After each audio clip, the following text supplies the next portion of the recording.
नमस्ते सर म्यामहरू। यो वर्षको कार्य सम्पादन मूल्याङ्कन यानि कि कासमु फारम भर्नुभयो त? यदि भर्नु भएको छैन भने हजुरहरूले नबिगारिकन कार्य सम्पादन मूल्याङ्कन कसरी भर्ने त भन्ने सन्दर्भमा आज मैले यो भिडियो बनाएको छु। कृपया भिडियो ध्यानपूर्वक हेर्नुहोला र सोही अनुसार कार्य सम्पादन मूल्याङ्कन भर्नुहोला भन्ने मैले अनुरोध गरेँ। मैले हजुरलाई यहाँ एउटा स्याम्पल देखाएको छु। यो स्याम्पल यो चाहिँ प्राथमिक तहका साथीहरूले चाहिँ भर्ने फारमको चाहिँ कलर हो। यो मलाई जहाँसम्म लाग्छ हजुरहरूलाई थाहा छ, जो प्राथमिक तहका साथीहरू हुनुहुन्छ, प्राथमिक तहका शिक्षक साथीहरूले नीलो रङको फारम प्रयोग गर्नुपर्छ। नीलो रङको फारम प्रयोग गर्नुपर्छ। त्यस्तै गरी जो निम्न माध्यमिक तहका साथीहरू हुनुहुन्छ, तपाईहरूले चाहिँ हरियो रङको फारमको प्रयोग गर्नुपर्छ। र जो माध्यमिक तहको चाहिँ शिक्षक साथीहरू हुनुहुन्छ, तपाईँले चाहिँ पहेँलो रङको फारम भर्नु पर्ने हुन्छ। यो कुरामा हजुरहरू कन्फ्युजन हुनुहुन्न होला भन्ने मलाई लाग्छ। आज मैले तपाईँलाई यो देखाइरहेको नीलो फारम भनेको यो प्राथमिक तहका साथीहरूले चाहिँ यो रङको फारम चाहिँ भर्नुपर्ने हुन्छ। तर यहाँ हुने सबै विषयवस्तुहरू सबै तहका साथीहरूलाई मिल्ने हुन्छ। त्यसकारणले गर्दा पनि मैले तपाईँलाई यो अनुसूची 1 शिक्षक सेवा आयोग नियमावलीको अनुसूची 1 मा भएको यो कार्य सम्पादन मूल्याङ्कन फारमका विषयमा हजुरहरूलाई चाहिँ जानकारी गराउँदैछु। अब सामान्य जानकारी हजुरले लेख्न सकिहाल्नुहुन्छ। एकचोटि सरसर्ती यो फारमलाई हेरौँ, के भर्ने त यसमा भन्ने कुराको बारेमा स्योर हौँ है त। सुरुमा यहाँ कार्य सम्पादन मूल्याङ्कन फारम पेश गरेको विद्यालय भनेको छ। हजुरले आफ्नो विद्यालयको नाम लेख्नु होला। यो काम गर्न सकिहाल्नुहुन्छ हैन। त्यस्तै गरी दर्ता नम्बर, यसमा अलिकति हजुरले ध्यान दिनुपर्ने छ साथीहरू। दर्ता नम्बर चाहिँ हजुरले आफ्नो विद्यालयको चाहिँ मूल दर्ता जहाँ गरिन्छ नि, त्यो मूल दर्तामा नै दर्ता गरेर दर्ता नम्बर लेख्नुपर्ने हुन्छ। र दर्ता नम्बरसँगै हजुरले दर्ता मिति पनि लेख्न चाहिँ छुटाउनु भएन। हजुर चाहिँ शिक्षक हुनुहुन्छ वा प्रधानाध्यापक हुनुहुन्छ, के हुनुहुन्छ टिक लगाउनु होला। शिक्षक हुनुहुन्छ भने शिक्षक, प्रधानाध्यापक हुनुहुन्छ भने प्रधानाध्यापकमा टिक लगाउनु होला। आफ्नो नाम क्लियरली लेख्न सकिहाल्नुभयो। तपाईँको शिक्षक सेवा आयोगले प्रदान गरेको सिट रोल नम्बर, सङ्केत नम्बर यहाँ तपाईँले लेख्नुपर्ने हुन्छ। तपाईँ कुन तहमा कार्यरत हुनुहुन्छ, कुन श्रेणी हो तपाईँ हैन। यसमा हजुरले मावि, निमावि, प्रावि लेख्नु पर्यो। यसमा चाहिँ हजुरको कुन श्रेणीमा हुनुहुन्छ, तृतीय श्रेणीमा हुनुहुन्छ वा द्वितीय श्रेणीमा हुनुहुन्छ, त्यो श्रेणी लेख्नु होला। अब हाल कार्यरत विद्यालयको नाम ठेगाना, तपाईँले विद्यालयको नाम पनि लेख्नुहोस् र सँगै विद्यालयको ठेगाना पनि लेख्नुहोस्। अब अलिकति धेरै साथीहरूलाई यो वर्ष कन्फ्युजन हुने ठाउँ कहाँ छ भन्नुहुन्छ भने यो 2083 सालमा कार्य सम्पादन मूल्याङ्कन भर्दै गर्दा हजुरले यो मूल्याङ्कन अवधि लेख्दा अलिकति ध्यान दिनु होला। मूल्याङ्कन अवधि भनेको चाहिँ हजुरको 2082 वैशाखको 1 गतेदेखि 2082 वैशाखको 1 गतेदेखि 2083 वैशाखको 14 गतेसम्म भनेर लेख्नु पर्यो। हजुरले वैशाख 14 गतेसम्म भनेर लेख्नु पर्यो। किनभने साथीहरू यो वर्षको शैक्षिक सत्र चाहिँ 2083 वैशाखको 15 गतेबाट मात्रै सुरु भएको कारणले गर्दा हजुरको मूल्याङ्कन अवधि भनेर चाहिँ 2082 वैशाखको 1 गतेदेखि 2083 वैशाखको 14 गतेसम्म भनेर लेख्नुपर्ने हुन्छ। यो कुरामा अलि सचेत हुनु होला। अब त्यसपछि हजुरको यो खण्ड क आयो। खण्ड क मा हजुरले हेर्नुहुन्छ भने हेर्नुहोस् त, 1 नम्बरमा अध्यापन गरेको विषयमा विद्यार्थीले प्राप्त गरेको उपलब्धि भन्ने छ। यसमा चाहिँ हजुरले अध्यापन गरेको तह लेख्नु होला। अब हजुर कुन तहमा अध्यापन गर्नुहुन्छ, त्यो तह प्रावि, निमावि, मावि के हो त्यो तह लेख्नुहोस्।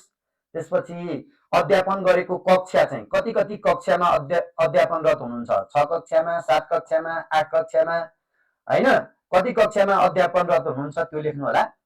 अध्यापन गरेको विषय, तपाईँ कुन विषय अध्यापन गराउनुहुन्छ, विशेष गरी हजुरको मूल विषय कुन हो त्यो अध्यापन गरेको विषय यहाँ लेख्नु होला। अनि तपाईँले आधार लिएको परीक्षा, तपाईँले यो कासमु फारम भर्दै गर्दाखेरि कति कक्षाको रिजल्ट चाहिँ राख्नुहुन्छ त्यसलाई चाहिँ आधार लिएको परीक्षा भनिन्छ।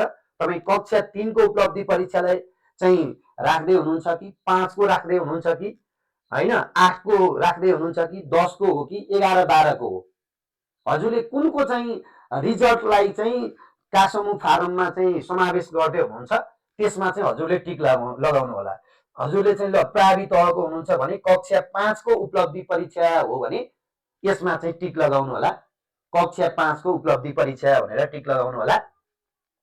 अब यहाँनिर आउँछ हेर्नुहोस् है, यहाँनिर अलिकति चाहिँ हजुरले यसपालि चाहिँ अलिकति सहजीकरण गरिएको छ साथीहरू। यहाँ धेरैजना साथीहरू कन्फ्युजन हुने, सरम्यामहरू कन्फ्युजन हुने ठाउँ यही हो। सम्बन्धित विषयको परीक्षामा विद्यार्थीहरूले प्राप्त गरेको औसत अङ्क, त्यस्तै गरी अध्यापन गरेको विषयको कक्षागत औसत उत्तीर्ण प्रतिशत, त्यस्तै गरी सम्बन्धित विषयको भौगोलिक एकाइको औसत उत्तीर्ण प्रतिशत, यसमा चाहिँ हजुरहरू अलिक चाहिँ के हुनुहुन्छ भने कन्फ्युजन हुनुहुन्छ है। यसमा यो तीनवटै चिज हजुरले भर्नुपर्ने हुन्छ साथीहरू। यो चिज पनि हजुरले भर्नुपर्ने हुन्छ, यहाँ पनि भर्नुपर्ने हुन्छ र यो शिक्षकले प्राप्त गरेको अङ्क पनि हजुरले चाहिँ यसपालि चाहिँ सँगै भरेर पठाउन मिल्ने अवस्था छ। हजुरको यो पनि र यो पनि भर्न मिल्ने अवस्था छ। अहिले चाहिँ तपाईँले चाहिँ इनिसमा गएर हेर्नुभयो भने अब हामीले प्रयोग गर्ने चाहिँ विद्यालय तहमा चाहिँ प्रयोग गर्ने सफ्टवेयर यो इमिस हजुरलाई थाहा छँदैछ। इमिसमा गएर हेर्नुभयो भने योभन्दा पहिला यस्तो व्यवस्था थिएन है। इमिसमा गएर हेर्नुभयो भने इमिसको चाहिँ रिपोर्ट्समा गएर हेर्नुभयो भने रिपोर्ट्स भित्र पनि हजुरको चाहिँ स्कुल रिलेटेड रिपोर्टमा गएर हेर्नुभयो भने त्यहाँ तल हजुरले चाहिँ एउटा का समूह भन्ने चाहिँ बटन भेट्नुहुन्छ। समग्र विद्यालयको चाहिँ का समूह भन्ने बटन भेट्नुहुन्छ है। का समूह त्यहाँ सबैभन्दा तल चाहिँ हजुरको के छ भने का समूह भन्ने बटन छ र त्यहाँ गएर क्लिक गर्नुभयो भने तपाईँले चाहिँ समग्र विद्यालयको चाहिँ प्रत्येक कक्षाको कक्षागत औसत उत्तीर्ण प्रतिशत र सम्बन्धित विषयको भौगोलिक एकाइको औसत उत्तीर्ण प्रतिशत यो तपाईँले चाहिँ भेट्नुहुन्छ। भौगोलिक औसत अङ्क पनि तपाईँले भेट्न सक्नुहुन्छ र यो वर्षबाट चाहिँ हजुरले यो आफैले भरेर बुझाउनु पर्ने हुन्छ। त्यसका लागि हजुरले धेरै टेन्सन लिनु परेन। कहाँ जाने, इमिसमा जाने, रिपोर्ट्समा जाने है, स्कुल रिलेटेड रिपोर्टमा जाने र का समूह भनेर चाहिँ इमिसमा अपडेट गरिसकेको छ। त्यहाँबाट प्राप्त औसत अङ्क नै तपाईँले यसमा भर्नुपर्ने हुन्छ है। 6 नम्बरको विषयमा मैले तपाईँलाई यो जानकारी गराएँ। यति भइसकेपछि हजुरले भुल्नै नहुने कुरा के छ भने साथीहरू, आफूले अध्यापन गरेको विद्यार्थीले प्राप्त गरेको परीक्षाफल अनुसार गणना भएको छ भनी दस्तखत गर्ने भनेको छ। हजुरले यहाँनिर चाहिँ आफ्नो साइन गर्ने कुरालाई नछुटाउनु होला र साइनसँगै मिति चाहिँ छुटाउनु भएन। मिति छुट्यो भने सबै कुरा छुट्छ है साथीहरू। मिति छुट्यो भने सबै कुरा छुट्छ। त्यस कारणले गर्दाखेरि मिति लेख्न नछुटाउनु होला। तर याद गर्नु होला, मिति हजुरले चाहिँ मिति लेख्दै गर्दाखेरि यो जुन यो दर्ता मिति छ नि साथीहरू, तपाईँले विद्यालयमा चाहिँ दर्ता गराउने दर्ता मिति छ नि, त्यो दर्ता मिति भन्दा अघिल्लो दिनको हुनु पर्यो, त्यो भन्दा पछिको हुनु चाहिँ भएन। दर्ता मिति भन्दा अघिको मिति चाहिँ हुनु पर्यो हैन। दर्ता मिति चाहिँ पछि अनि हजुरले साइन गरेको मिति चाहिँ अघि भयो भने त्यसलाई गलत मानिन्छ है। यो मिति चाहिँ हजुरले चाहिँ दर्ता मिति भन्दा अघिल्लो मिति राखेर चाहिँ हजुरले चाहिँ के गर्नुपर्छ, मिति लेख्नुपर्छ। मैले तपाईँलाई यो जानकारी गराएँ। त्यस्तै गरी हजुरको अर्को सेक्सन खण्ड ख मा के छ भन्नुहुन्छ भने शिक्षण कार्यसँग सम्बन्धित अनुसन्धानको विवरण भन्ने छ। यो भनेको हजुरले चाहिँ एक्सन रिसर्च गर्नुहुन्छ, कार्यमूलक अनुसन्धान गर्नुहुन्छ, कार्यमूलक अनुसन्धानको प्रतिवेदन तयार गर्नुहुन्छ। अनि हो त्यो तपाईँले चाहिँ अनुसन्धान गरिएको विषयको संक्षिप्त व्यवहार भन्यो। हजुरले चाहिँ कुन टाइटलमा चाहिँ अनुसन्धान गर्नुभयो त्यो टाइटलको चाहिँ संक्षिप्त रूपमा एक लाइन हजुरले लेखिदिनु होला। अनि अनुसन्धानबाट प्राप्त निष्कर्षको संक्षिप्त व्यवहार, हजुरको निष्कर्ष के हो, कन्क्लुजन के हो, त्यो कन्क्लुजन एक लाइन यहाँ लेखिदिनु होला। संलग्न गरिएको प्रतिवेदनको पृष्ठ संख्या, यहाँनिर चाहिँ हजुरको जम्मा कति पेजको कार्यमूलक अनुसन्धान छ त, 5 पेजको छ भने 5 पेज लेख्नु होला। कति पेजको छ त्यो पेज लेख्नु होला। अब यो शिक्षकले प्राप्त गरेको अङ्क हजुरले भर्ने होइन। खण्ड ग हेर्नु होला। खण्ड गमा हजुरको विशेष जिम्मेवारीको कुरा आयो। हेर्नुहोस् है, विशेष जिम्मेवारीका सन्दर्भमा हजुर प्रधानाध्यापक हो कि सहायक प्रधानाध्यापक हो कि विशेष शिक्षक हो कि वर्ग शिक्षक, क्लास टिचर भने है, यो वर्ग शिक्षक, क्लास टिचर हो कि बहुवर्ग शिक्षक हो कि स्कुलको काउन्सिलिङ इन्चार्ज, परामर्श तथा सल्लाह सेवा संयोजक हो कि हजुरको जिम्मेवारी के छ, यहाँ भएका जिम्मेवारी मध्ये अथवा यदि अर्को छ तपाईको यहाँ भएको जिम्मेवारी बाहेक अरू कुनै जिम्मेवारी छ भने ऊ यहाँ अन्य भन्ने ठाउँमा लेख्ने ठाउँ छ, यहाँ लेख्ने ठाउँ छ, अन्य भन्ने लेख्ने ठाउँ छ। र यसमा चाहिँ हजुरले कुन कुन जिम्मेवारी हजुरलाई छ त्यो जिम्मेवारी चाहिँ हजुरले लेख्नु होला। सपोज तपाईँ चाहिँ वर्ग शिक्षक, कक्षा शिक्षक हुनुहुन्छ भने वर्ग शिक्षक कहिलेदेखि कहिलेसम्म त त्यही 2082 वैशाखको कति गतेदेखि, वैशाखको 1 गतेदेखि 2083 वैशाखको 14 गतेसम्म हजुर चाहिँ के बन्नुभयो, वर्ग शिक्षक बन्नुभयो। नम्बर त हजुरले भर्ने होइन होला। अब याद गर्नुपर्ने कुरा के छ भने हजुर वर्ग शिक्षक भएर मात्रै तपाईँले नम्बर पाउनुहुन्न, तपाईँले यहाँ लेखेर मात्रै नम्बर पाउनुहुन्न। तपाईँ वर्ग शिक्षक भएको, क्लास टिचर भएको चाहिँ प्रमाण तपाईँसँग हुनु पर्यो। विद्यालयले तपाईँलाई त्यसको चाहिँ नियुक्ति दिएको हुनु पर्यो क्या। तपाईँलाई विशेष जिम्मेवारी भनेर जे प्रदान गरिएको छ नि हो त्यसको प्रमाण तपाईँसँग हुनु पर्यो। तपाईँले कार्य सम्पादन मूल्याङ्कन भरेर बुझाउँदाखेरि त्यो प्रमाण पनि बुझाउनु पर्ने हुन्छ है। यसरी भर्देर मात्रै हजुरले नम्बर पाउनुहुन्न, तपाईँले यो कुरा पनि याद गर्नु होला है त। अब योभन्दा पछाडिका विषयवस्तु भनेको यो हजुरले भर्ने विषयवस्तु परेन, सिफारिस गर्ने भनिया छ, प्रमाणित गर्ने भनिया छ। यो चाहिँ शिक्षक साथीहरूले भर्ने विषयवस्तु परेन। हजुरलाई नम्बर दिँदाखेरि कसरी दिइन्छ भन्ने सवालको कुरा हो। यसमा पनि हजुरले चाहिँ आफूले भर्ने होइन, यसमा पनि हजुरले आफूले भर्ने होइन।